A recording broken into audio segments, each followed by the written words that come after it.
Hello students, आप लोग कैसे हैं। उम्मीद करता हूं कि आप लोग बहुत ही बेहतरीन होंगे। ओके, तो आप लोग की जो तैयारी है बहुत ही बेहतरीन ढंग से चल भी रही हो। ओके, तो आप लोग जिस तरह से एग्ज़ाम की तैयारी कर रहे हैं उसी तरह से करते रहिए। आप लोग को और एग्ज़ाम को बूस्ट करने के लिए, एग्ज़ाम को कंप्लीट करने के लिए, एग्ज़ाम में बेहतर अंक प्राप्त करने के लिए आपको हम कंप्लीट तैयारी सभी विषयों का इस चैनल पर आपको एग्ज़ाम प्री चैनल पर करवा रहे हैं। ओके, तो आप लोग अगर अभी तक एग्ज़ाम प्री चैनल के साथ नहीं जुड़े तो आप लोग जल्दी से जल्दी जुड़ जाइए और एग्ज़ाम की तैयारी को और बेहतरीन बनाइए। ओके, चलिए, तो इस वीडियो में जो रहने वाला है क्लास 10th के चैप्टर नंबर फर्स्ट का फिजिक्स का रहने वाला है। ठीक है, फिजिक्स का आपको चैप्टर नंबर फर्स्ट का जो प्रकाश का परावर्तन और ऑब्जेक्टिव, प्रकाश का परावर्तन और अपवर्तन जो है, इसके आज हम लोग ऑब्जेक्टिव करने वाले हैं। ठीक है, तो इस वीडियो में आपको चैप्टर नंबर फर्स्ट का 67 यानी 67 ऑब्जेक्टिव को इस वीडियो में आपको हम याद करवाएंगे।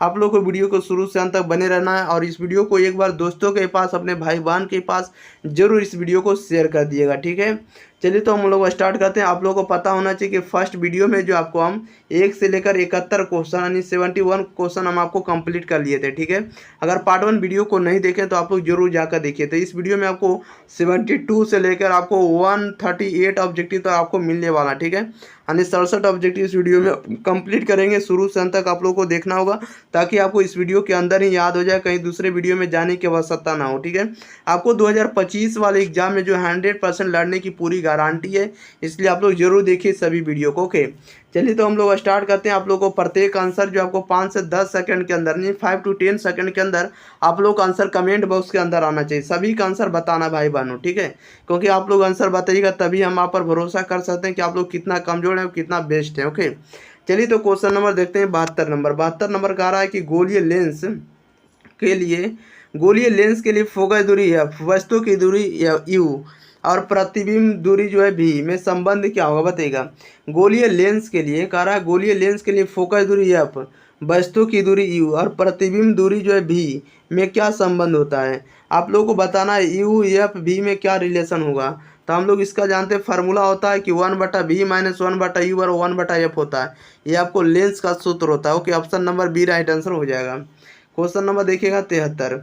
क्वेश्चन नंबर 73 में कह रहा है एक अवतल दर्पण की फोकस दूरी 10 सेंटीमीटर है, तो वक्रता त्रिज्या क्या होगा। फोकस दूरी 10 सेंटीमीटर दिया है, फोकस दूरी यानी एफ का मान 10 सेंटीमीटर दिया, तो आर का मान पूछा गया।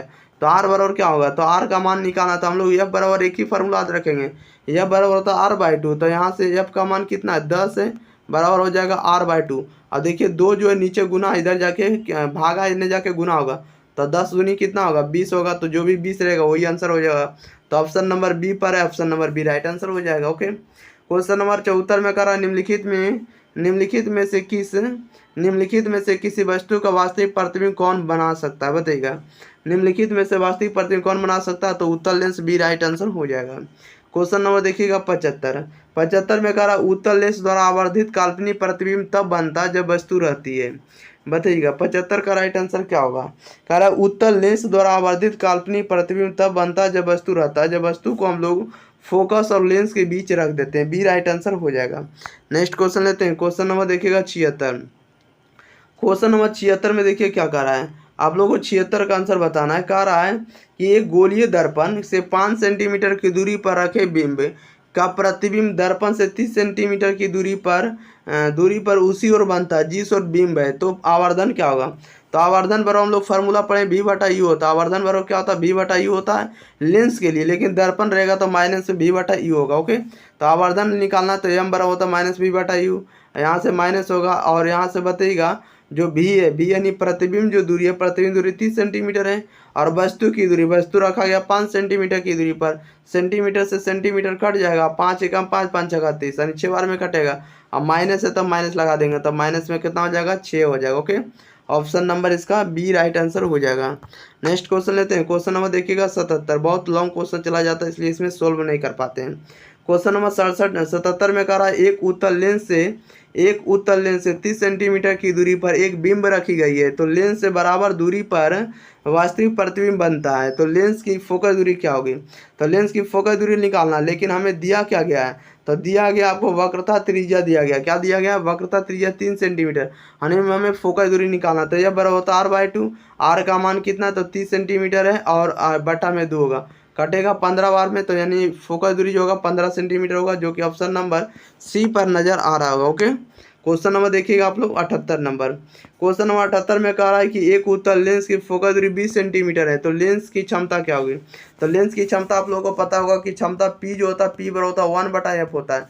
यहाँ से 1/f का मान कितना 20 है, और इस सेंटीमीटर में तो मीटर में बदलिएगा तो 100 से गुना करेंगे, 20 से कम 20, 20 25 100 क्या हो जाएगा 20 25 100। और उत्तल लेंस है तो उत्तल लेंस की क्षमता धनात्मक होता है, इसलिए प्लस में 5 डायप्टर होता है। ओके, क्वेश्चन नंबर 79 में कह रहा है कि एक लेंस की क्षमता माइनस में 5 डायप्टर है, तो आपको बताना है कि फोकस दूरी क्या होगा। तो फोकस दूरी होगा, देखिए जब आपको 20 सेंटीमीटर था तो आपको प्लस में 5 डायप्टर आया, जब प्लस में 5 डायप्टर रहेगा तो 20 आएगा, माइनस 5 रहेगा तो क्या होगा, माइनस में 20 सेंटीमीटर होगा, जो कि ऑप्शन नंबर कहाँ पर नजर आ रहा है, ऑप्शन नंबर बी पर नजर आ रहा है। Okay, option number B right answer हो जाएगा, माइनस में 20 सेंटीमीटर। नेक्स्ट क्वेश्चन लेते हैं। क्वेश्चन देखिए बना हुआ भी नीचे, ठीक है, देख लीजिएगा। क्वेश्चन 80 में कह रहा है कि लेंस की क्षमता 4 डायप्टर है, तो यह होगा, बताइएगा लेंस की क्षमता जो 4 डायप्टर है तो यह होगा, तो यह कैसा होगा, तो यह जो होगा आपको 0.25 मीटर फोकस दूरी का ये क्या होगा, उत्तल लेंस होगा। सी राइट आंसर हो जाएगा। नेक्स्ट क्वेश्चन देखते हैं। क्वेश्चन नंबर देखिएगा आप लोग 81 नंबर। आप लोग 81 नंबर का आंसर बताने के लिए रेडी रहिए। ओके, आप लोगों के बीच 81 नंबर प्रश्न आ चुका है। 81 नंबर में कह रहा है किसी बिंदु वस्तु से निकलकर किरणें किसी लेंस से अपवर्तित होकर जिस बिंदु पर मिलती है उसे क्या कहते हैं, बताइएगा। कह रहा है किसी बिंदु वस्तु से निकलकर किरणें किसी लेंस से अपवर्तित होकर जिस बिंदु पर मिलती है उसे हम लोग क्या कहते हैं, तो उसे हम लोग फोकस करते हैं। सी राइट आंसर हो जाएगा।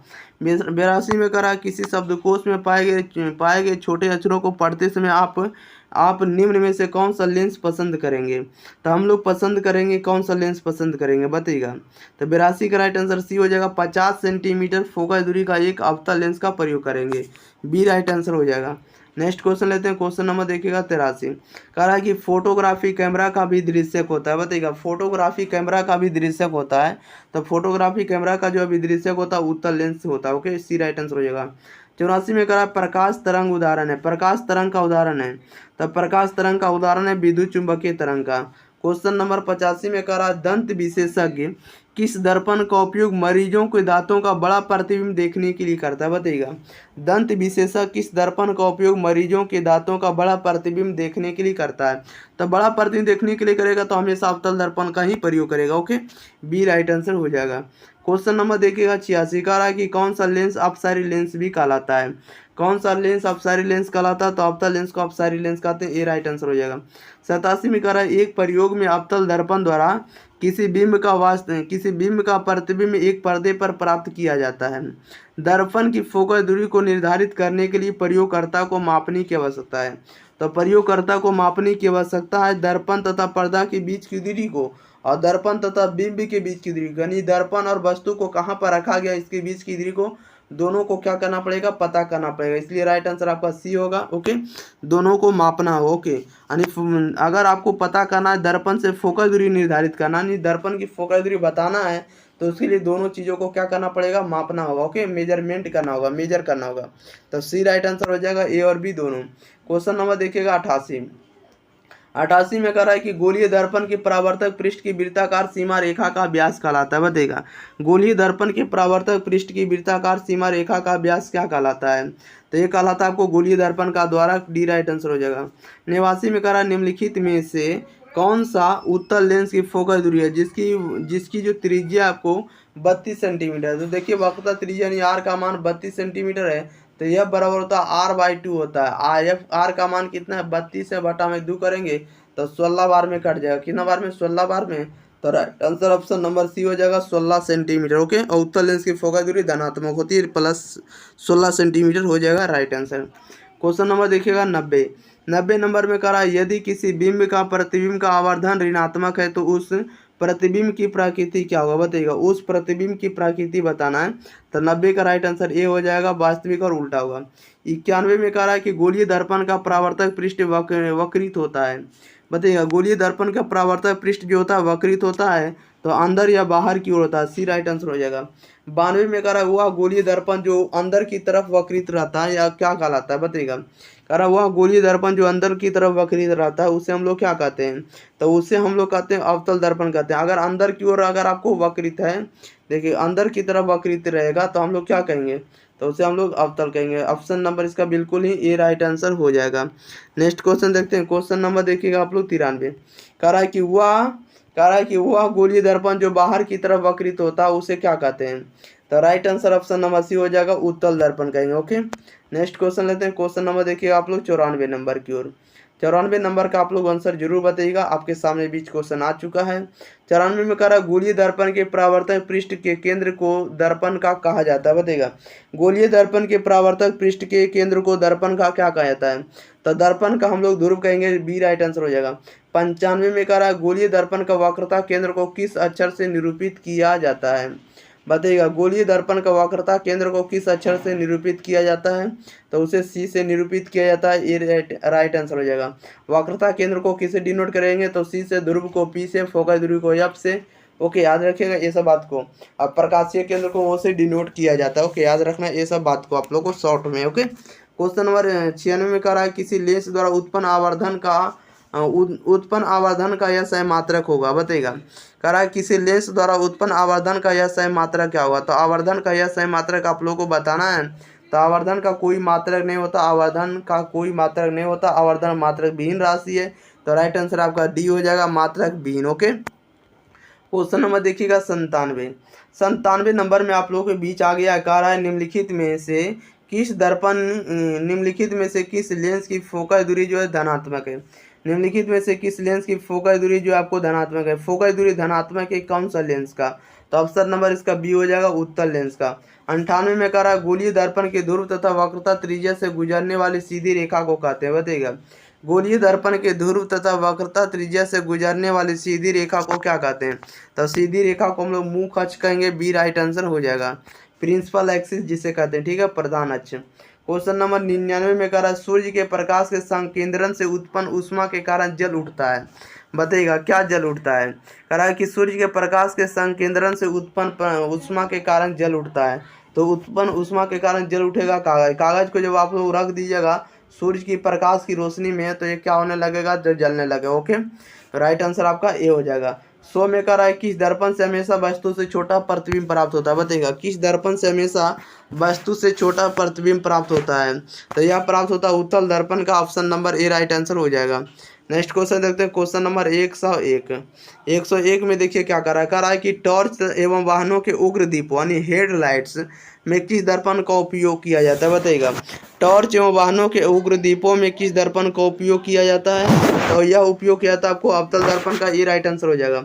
102 में कह रहा है कि वाहनों के साइड मिरर में किस दर्पण का प्रयोग किया जाता है? बताइएगा वाहनों के साइड मिरर के रूप में किस दर्पण का प्रयोग किया जाता है?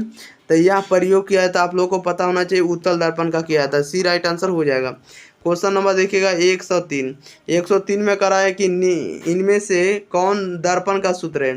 दर्पण का सूत्र आप लोगों को बताना है कि निम्न में से जो दर्पण का सूत्र है। तो दर्पण का सूत्र होता है 1/b + 1/u और 1/f होता है। 1/b + 1/u = 1/f। Okay, next question लेते हैं। क्वेश्चन नंबर देखिएगा 104 में करा दो पृष्ठों से घिरा हुआ कोई पारदर्शी माध्यम जिसका एक या दोनों पृष्ठ गोलीय हो, क्या कहलाता है? बताइएगा कह रहा है कि दो पृष्ठों से घिरा हुआ कोई पारदर्शी माध्यम जिसका एक या दोनों पृष्ठ गोलीय हो, क्या कहलाता है?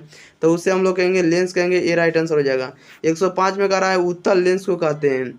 उत्तल लेंस को क्या कहते हैं? अभिसारी लेंस कहते हैं, ये राइट आंसर हो जाएगा। 106 में कह रहा है लेंस के कितने वक्रता केंद्र होते हैं? बहुत बार ये भी क्वेश्चन आ चुका है, ठीक है। लेंस के कितने वक्रता केंद्र होते हैं? तो लेंस के 2 वक्रता केंद्र होते हैं, ये राइट आंसर हो जाएगा। नेक्स्ट क्वेश्चन लेते हैं। क्वेश्चन नंबर 107 में करा लेंस के केंद्रीय बिंदु को कहते हैं। तो लेंस के केंद्रीय बिंदु को क्या कहते हैं? लेंस के केंद्रीय बिंदु को हम लोग प्रकाशीय केंद्र कहेंगे, ऑप्टिकल सेंटर कहेंगे। ओके, ऑप्टिकल सेंटर को वो से डिनोट किया जाता है। क्वेश्चन नंबर हम लोग अगले क्वेश्चन पर आ जाते हैं। प्यारे भाई बहनों, अगर आप लोग इस चैनल से नहीं जुड़े हैं, चैनल को अगर आप लोग सब्सक्राइब नहीं किए तो आप लोग एक बार जरूर चैनल को सब्सक्राइब करें और इस वीडियो को आप लोग दोस्तों के पास जरूर शेयर करें। आप लोगों को वीडियो को शेयर जरूर करना भाई बहनों, आप लोगों के लिए तो ये वीडियो हम प्रोवाइड कर रहे हैं। आप लोगों के लिए अगर हम मेहनत करें तो आप लोगों को तो काम बनता ही है कि इस वीडियो को आपको शेयर करना और चैनल को आप लोग को सब्सक्राइब करना। ओके, आपका इतना काम तो आपको रहेगा ही रहेगा। ओके, चलिए तो क्वेश्चन नंबर हम लोग 100 कितना नंबर देख लेते हैं, 8 नंबर। कह रहा है कि जब किसी लेंस पर समानांतर किरणें आपतित होती है तो क्या होता है, बताइएगा। जब किसी लेंस पर समानांतर किरणें जो है आपतित होती है तो क्या होता है। तो हम लोग जानते हैं कि जब किसी लेंस पर समानांतर किरणें आपतित होता है तो जो होता है आग सुलगने लगता है, ठीक है, और धुआं उत्पन्न होने लगता है। तो दोनों होगा, right answer option number C होगा, ए और बी दोनों। 109 में कह रहा लेंस में कितने फोकस होते हैं। तो लेंस में 2 फोकस होते हैं, ए राइट आंसर हो जाएगा। क्वेश्चन नंबर देखिएगा 110। 110 में कह रहा लेंस की क्षमता का यह सही मात्रक होता है। लेंस की क्षमता का यह सही मात्रक क्या होता है, तो डायोप्टर होता है, ए राइट आंसर हो जाएगा। 111 में कह रहा उत्तल लेंस की क्षमता होती है।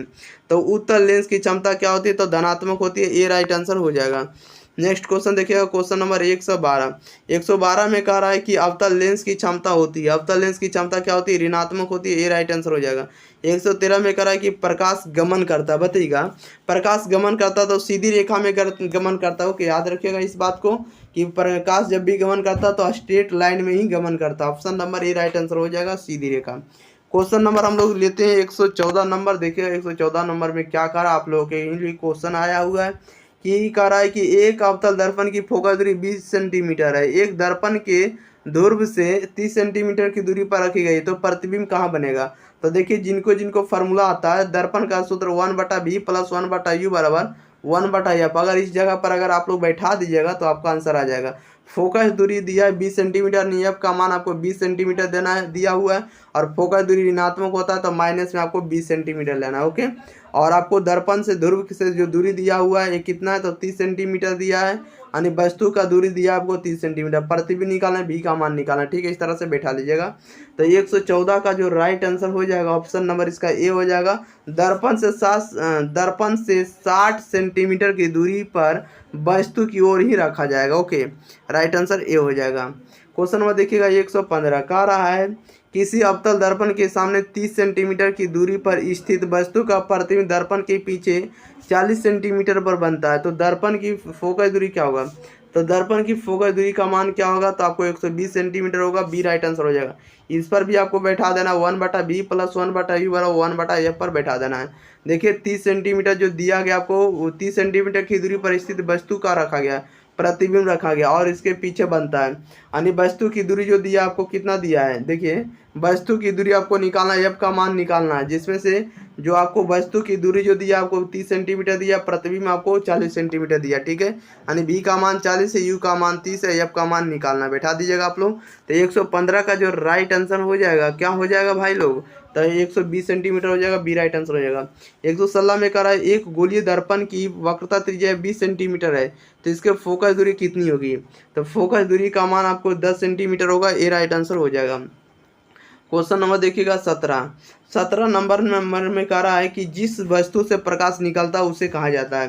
तो जिस वस्तु से प्रकाश निकलता है उसे हम लोग प्रकाश स्रोत कहेंगे, ओके, ए राइट आंसर हो जाएगा। 118 में कह रहा है कि प्रकाश के किरणों के समूह को कहते हैं। तो प्रकाश की किरणों के समूह को क्या कहते हैं, प्रकाश की किरणों के समूह को हम लोग किरण पुंज कहेंगे, बी राइट आंसर हो जाएगा। 119 में कह रहा है कि प्रकाश की किरणों का पथ दर्शाने वाले चित्रों को कहा जाता है, बताइएगा।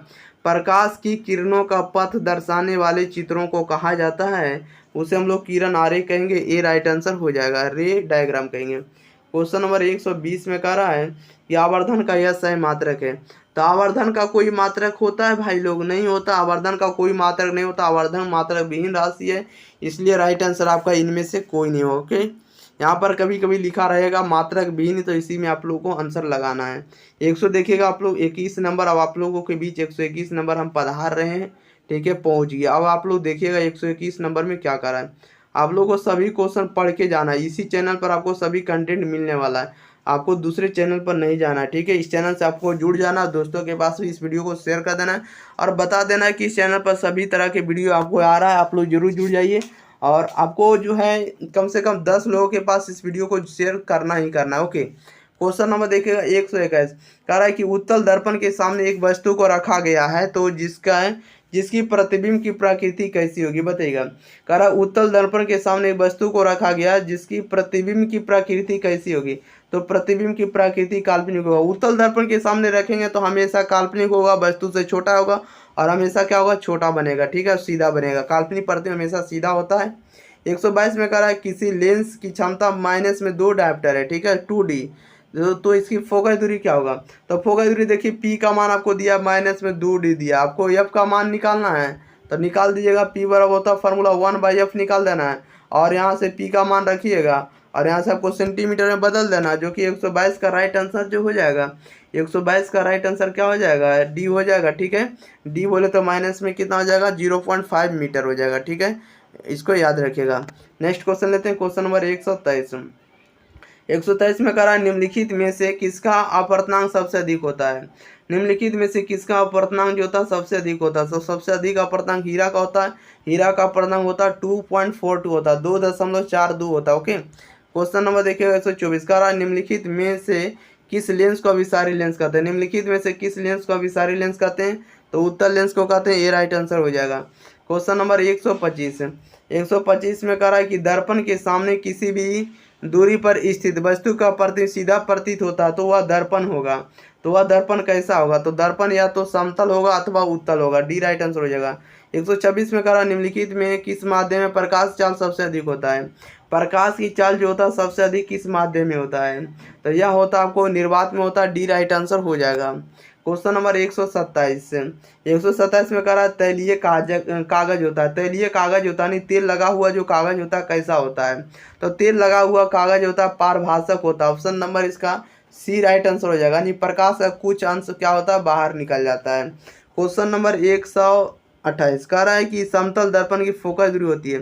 तो समतल दर्पण की फोकस दूरी अनंत होती है, ए राइट आंसर हो जाएगा। 129 नंबर देखिए क्या कह रहा है, आपके बीच प्रश्न है। क्वेश्चन नंबर 129 नंबर में कह रहा है कि अवतल दर्पण के सामने वस्तु को कहाँ रखा जाए ताकि प्रतिबिंब उल्टा, वास्तविक और समान आकार का बने? बताइएगा, अवतल दर्पण के सामने वस्तु को कहाँ रखा जाए ताकि प्रतिबिंब जो उल्टा, वास्तविक और समान आकार का बने? तो कहाँ रखा जाना चाहिए? तो वक्रता केंद्र पर, सी राइट आंसर हो जाएगा। 130 में कह रहा उत्तल दर्पण से बना काल्पनिक प्रतिबिंब होता है। उत्तल दर्पण से बना काल्पनिक प्रतिबिंब कैसा होता है? तो सीधा एवं हरासित होगा, सी राइट आंसर हो जाएगा। क्वेश्चन नंबर देखिएगा 131। 131 में कह रहा है कि निम्न में से कौन सा पदार्थ लेंस के लिए प्रयुक्त नहीं किया जाता? बताइएगा, लेंस बनाने के लिए कौन सा पदार्थ का प्रयोग नहीं करते हैं? राइट आंसर आप लोग बताइएगा क्या हो जाएगा 131 का? तो देखिएगा, हम लोग जल का, कांच का प्रयोग करते हैं और पीतल का हम लोग कभी भी लेंस बनाने के लिए प्रयोग नहीं करते, सी राइट आंसर हो जाएगा। 132 में कह रहा है गोलीय दर्पण की फोकस दूरी 20 सेंटीमीटर है, तो गोलीय दर्पण कैसा होगा? तब 20 सेंटीमीटर यानी प्लस में 20 सेंटीमीटर दिया है, तो यानी उत्तल दर्पण होगा। Option number A right answer हो जाएगा। ठीक है, याद रखिएगा। ओके, नेक्स्ट क्वेश्चन ले लेते हैं। क्वेश्चन नंबर देखिएगा आप लोग 133 नंबर। 133 में कह रहा है कि तालाब का जल कम गहरा दिखाई देने का कारण है। बताइएगा, तालाब का जल कम गहरा दिखाई देने का कारण क्या है? तो अपवर्तन के कारण जो है तालाब का जल जो है कम गहरा दिखाई पड़ता है। 134 में अगर अवतल दर्पण की फोकस दूरी होती है, तो अवतल दर्पण की फोकस दूरी कैसी होती है आप लोगों को बताना। अवतल दर्पण की फोकस दूरी होती है, तो यहाँ से आप लोग जल्दी जल्दी इसका आंसर लगाइएगा। अवतल दर्पण की फोकस दूरी कैसी होती है? तो अवतल दर्पण की फोकस दूरी हमेशा ऋणात्मक होती है। ऑप्शन नंबर क्या हो जाएगा? ए राइट आंसर हो जाएगा। ओके, 135 में कह रहा है किसी अवतल दर्पण की फोकस दूरी एफ और उसकी वक्रता त्रिज्या आर है, तो निम्नांकित में कौन सा संबंध सही है? तो देखिएगा, एफ और आर में रिलेशन बताना है। तो एफ बराबर होता है r/2। एफ बराबर क्या होता है? r/2। या तो आप कह सकते हैं, क्या कह सकते हैं? तो आप लोग देखिए, अगर फार्मूला अगर आप लोग निकालिएगा तो एफ बराबर होता है, क्या होता है? r/2। ये तिरछा गुणा हो जाएगा तो r बराबर हो जाएगा 2f हो जाएगा। r बराबर क्या हो जाएगा? 2f हो जाएगा। बी पर नजर आ रहा है, बी राइट आंसर हो जाएगा। क्वेश्चन नंबर देखिएगा आप लोग 136। 136 में कह रहा है एक पारदर्शी गोलीय कवच की बाहरी त्रिज्या 20 सेंटीमीटर तथा भीतरी त्रिज्या 19.8 सेंटीमीटर है। त्रिज्य आपतित प्रकाश के लिए यह कैसा व्यवहार करेगा? यानी त्रिज्या जो है आपतित प्रकाश के लिए यह कैसा व्यवहार करेगा? तो यह व्यवहार कैसा करेगा? तो यह करेगा अवतल लेंस की भांति करेगा, डी राइट आंसर हो जाएगा। 137 में करा उत्तल लेंस में बना प्रतिबिंब होता है। बताइएगा, उत्तल दर्पण में प्रतिबिंब बनता है। उत्तल दर्पण में जो प्रतिबिंब बनता है हमेशा आभासी बनता है, बी राइट आंसर हो जाएगा। क्वेश्चन नंबर देखिएगा 138 कह रहा है प्रकाशिक माध्यम कितने प्रकार के होते हैं? प्रकाशीय माध्यम कितने प्रकार के होते हैं? तो 3 प्रकार के होते हैं, सी राइट आंसर हो जाएगा। प्रकाशीय माध्यम कितने प्रकार के? तो 3 प्रकार के होते हैं, सी राइट आंसर हो जाएगा। ओके, चलिए तो इस वीडियो में जितना भी ऑब्जेक्टिव था सभी के सभी ऑब्जेक्टिव आपको 100% जो बोर्ड एग्जाम में टकराने वाला था सभी के सभी ऑब्जेक्टिव आपको हम 100% करवा दिए। ठीक है, तो आप लोग इस वीडियो को ज़्यादा से ज़्यादा शेयर करें, चैनल को सब्सक्राइब करें, और जितना हम आपको मेहनत करें तो आप कम से कम एक बार इस वीडियो को दोस्तों के पास जरूर शेयर करिए। ठीक है, जितना हो सकता है उतना आप लोग इस वीडियो पर व्यू दें, हमें कमेंट करें कि आपको किस तरह का वीडियो चाहिए और आप लोग किस तरह के आप लोग तैयारी कर रहे हैं, कौन सा कमजोर विषय है या किस विषय का आप लोग तैयारी नहीं कर पा रहे हैं। ठीक है, आप लोग इस चैनल पर आपको जरूर कमेंट करना है, वीडियो को जरूर शेयर कर देना, चैनल को भी सब्सक्राइब कर देना। ओके, अगले जब हम लोग मिलेंगे तो चैप्टर नंबर 2 के साथ मिलेंगे, मानव नेत्र तथा रंग बिरंगा संसार। ठीक है, ह्यूमन आई एंड क्या हो जाएगा, कलरफुल बर्ड हो जाएगा। ओके, चलिए तो मिलते हैं अगले वीडियो के साथ, तब तक के लिए thank you for watching this video, धन्यवाद।